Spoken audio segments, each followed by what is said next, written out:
Planong palawakin ng Department of Public Works and Highways ang drainage sa ilang bahagi ng Taft Avenue sa Maynila. Kabilang kasi ito sa mga lugar na madaling bahain tuwing umuulan. May unang balita live si Gabriel Gonzalez. Gabriel, aabot ba bago magtag-ulan? Maris, nakatakdang inspeksyonin ni DPWH Secretary Vince Dizon ang ilang drainage dito sa Taft Avenue sa lungsod ng Maynila. Ito'y para makita kung ano pa yung mga kailangang ayusin para maibsan yung pagbaha sa lugar. Luma, maliit at makipot. Ganyan ang lagay ng mga drainage sa Taft Avenue sa Maynila.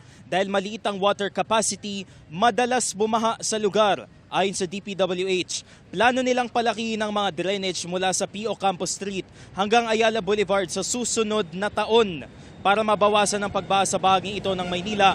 Sa liit ng drainage, mano-mano itong hinuhukay ng mga tauhan ng DPWH. Matatandang isa ang Taft Avenue sa madalas binabaha sa Maynila tuwing malakas ang ulan kung saan umaabot hanggang tuhod ang tubig sa ilang bahagi nito.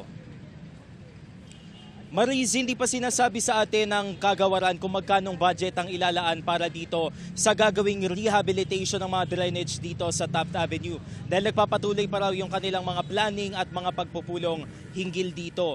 Maris, sabi sa atin ng DPWH, next year pa ito masisimulan dahil sa ngayon ay wala raw budget na inilaan ang DPWH para sa mga flood control.